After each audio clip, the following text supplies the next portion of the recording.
Good morning, everyone. My name is James Naughton. I am an employee assistive counselor with Life and Work Connections, and I'm really happy to be with you this morning. We're going to talk about putting on the brakes. Our nervous system is really quite remarkable, and we're going to talk about how we can join with it as a way of dealing with some of the changes that we're experiencing right now, the uncertainties related to the COVID-19, and that we have an ability to move out of these places that feel really uncomfortable, really anxious or agitated, or really when we feel numb and shut down, or we're feeling, more argumentative, or we're short with people, and maybe even kind of shut down. We can actually move out of those states where we can experience authentic connection, even remotely, if we just take the time. It doesn't actually take all that much time to do that, but we actually can. And so we're going to take that time today through the presentation, and I'm going to connect you to that now and split the screen with you. And so here it is. So one thing we want to kind of explore, first of all, is, how do we even know it's time to slow down? I tell you, I can sometimes wear myself out and not even realize it, or I've been sustaining a certain level and I've worn myself out. And I found these cartoons kind of amusing, sometimes being ironic and having some humor about it kind of helps us recognize when we need to slow down. For example, with the cartoon with this gentleman in the hospital with the doctor saying, "We found this in your brain." And it's one of those clamoring monkeys, which I think I've definitely had a monkey in my brain for quite some time. And so these techniques can be helpful. And also with sleep disturbance, wondering why, hey, why am I not getting consistent sleep? And I love the cartoon here that says, I just don't feel right unless I get 8 hours of semi-conscious drifting in and out of sleep. So if we're identifying with these even a little bit, you might benefit from what we're about to talk about today in terms of maybe needing to slow down. So let's talk about that. Our nervous system is really remarkable. It is constantly and continuously adapting to change. And it's through our nervous system and our emotions that it does this. And there's really like an accelerator and a brake. And so I'm going to add this great invention, perhaps one of the greatest inventions of the 20th century, is the slinky.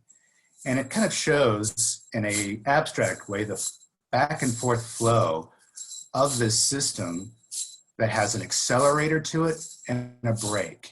It helps us act when we need to and slow down when events change. So normally when life is going by, it's sort of at this level of energy that our brain and brainstem are firing and coordinating all of these functions in our body that we don't have to worry about, like breathing and heart rate, respiration, digestion, all of these things.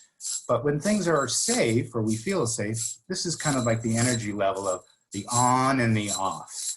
So, but when our body perceives a threat, our systems activate. We see a lot of energy moving through that system to prepare us for some kind of action. And when that situation changes, our body transitions into and deactivates, and the brake is applied. And then we're back to this state of what we call social engagement, where we're present, we're in our bodies, and we're available to connect to people. But sometimes we drift into these states, or sometimes circumstances are ongoing that are stressful, and we remain there, which is kind of unhealthy. And it also creates a lot of problems in other areas, which I've mentioned, and we'll talk a little bit more about. Let's see, on the next slide here. So social engagement versus distress. What does that look like? Well, when we're in that balanced state, or that state of feeling I'm here, our body and our experience is like, I feel safe. I'm here. I feel capable that I can do this. Whatever that challenge we're facing, we feel like we can. And we're having our full range of emotions, from anger to sadness to hope, despair, all of that, but we can experience them and not feel overwhelmed by them. We have them, and we're able to connect to people. And we're also able to be curious and understand what other people are feeling and wanting to know what other people feel. Our immune system is functioning really well. The cortisol levels are low, so our body is responding in a very positive way, and our digestion is healthy. When we're in that rest and digest mode, which we call parasympathetic, that's the break part of that nervous system, our body's just digesting and we're sleeping well. But when we're in and moved into that state of activation, when we're in that fight flight, we call that sympathetic activation. And we have this feeling of not being safe, or we're in danger, and that we just maybe can't because we're so overwhelmed. And we might notice this by having problems concentrating, on feeling distrustful of people, or not being able to share, feeling hopeless, or just like, I can't and I'm tired. Or we have that depressed immune response where we start feeling kind of, uncomfortable or sick or slow, and our digestion isn't working and our sleep is really dysregulated. So these might be signs that, hey, I can look at this and say, how can I respond to this in a positive way where my body and me can join together and move back into these states? So we want to remember that this activation, deactivation is a natural flow of our nervous system, that it moves back and forth naturally. But when situations might be enduring that are stressful, we kind of drift out of that engagement and we kind of hang out in that fight flight, and that can make it difficult, but we don't have to stay there. And we can keep bringing it back to now using these exercises. Oh, geez, okay. So what I want to show you all is just another way of looking at this. Let me back up here. I'm going to show you this video here of another way of looking at social engagement. And these cats illustrate it perfectly. They're both in sync, and this is what we look like when we are in relation with each other.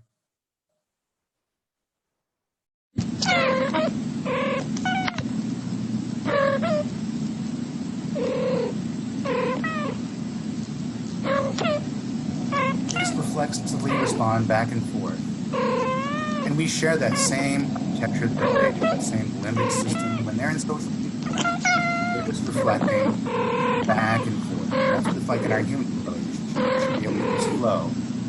Just like these two beautiful little kittens that are just showing us, hey, it's better to be present. It's better to be here now. So I think I start teaching that every 10 minutes when they come to my class. And we can look at too, on the other side of it, when we're in stress mode, look at that flight.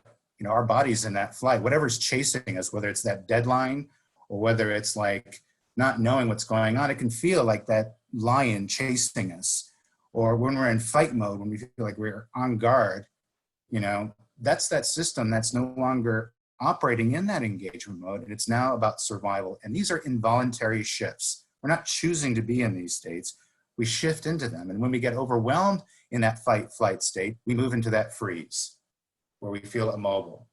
But we can come out of those places using these techniques that help us resume our ability to be in the present and have a broader repertoire of choices and possibilities through our nervous system.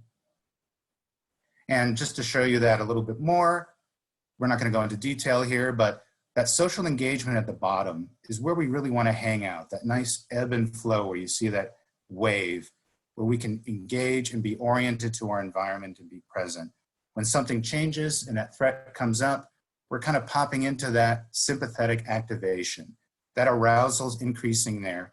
And if we don't address that circumstance, or if we feel like we can't, we'll keep moving up in that arousal if we don't respond to it until we reach this point of overwhelm.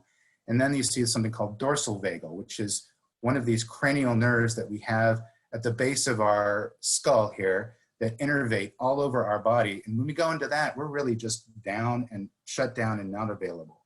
So when we're in either of those states, we can use these techniques to move back into that social engagement that we can really make some choices. And applying the brakes, here's what we're gonna do, these two exercises that involve these cranial nerves that come down from the base of our neck. They're all parasympathetic, so they're all part of the brake that we're gonna engage with today. And one technique is called VU and tap, which engages there's 12 of these nerve pairs that involve this braking system. And the VU and tap is gonna involve dealing with our heart and respiration. And the other is the basic technique, which helps the vertebra kind of open up and improve the level of blood flow to our more, curious human brain that allows us to be present and contemplate things. So we're going to practice those today. So right now I want to do the VU and tap. And with VU and tap, what we're going to do is just sitting in your room or in your office, wherever you're at, and I'm going to demonstrate to you first. Now, this 10th cranial nerve, it comes down the back of our skull and it innervates through our whole body. The vagus nerve, which is that 10th nerve, it means the wanderer. It goes all over. So we can engage it by just tapping a certain part of our body, and by engaging it, it's moving us into that social engagement state. It's activating that. So we can also use voice or vocalization. So I'm going to demonstrate this first. And if you laugh, great, that's even more vocalization for you, but here's what it looks like. I'm going to take a deep breath in, and you can join with me or just watch.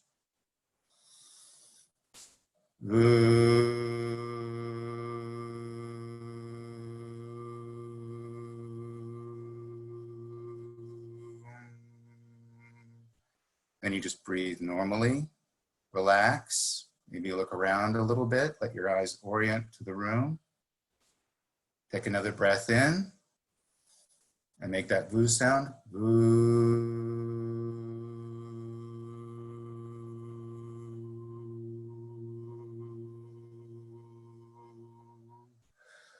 Then just take a natural breath. Our body might just take that natural breath, and then we can look around again. And then one more time. It's sort of an internal foghorn here, so we're really directing that sound downward. Take a deep breath in.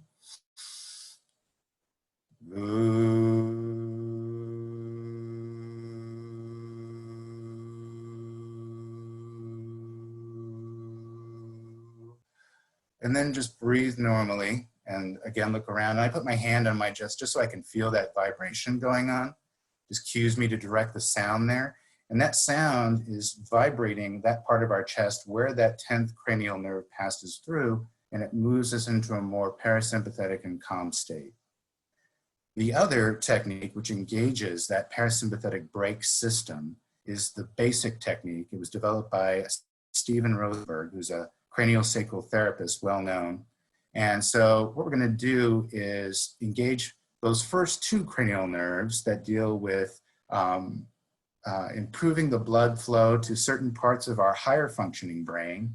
It really avails us or helps us feel connected to more of our thinking and to be present.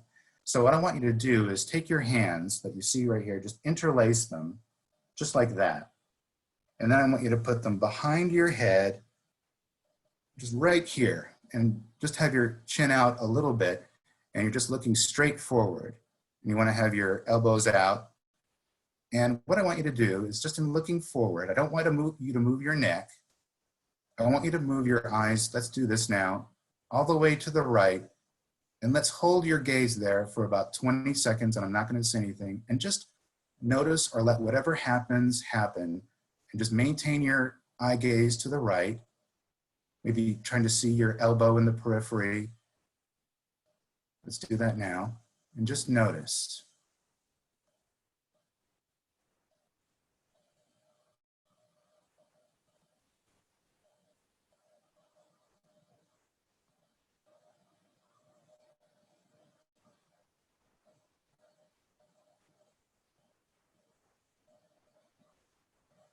Okay. And then we're going to come back to center, looking straight ahead. And then we're going to do the same thing and now look in the opposite direction and keeping your eyes gazed to the left at a 45-degree angle. And you're just going to hold that for another 15 seconds.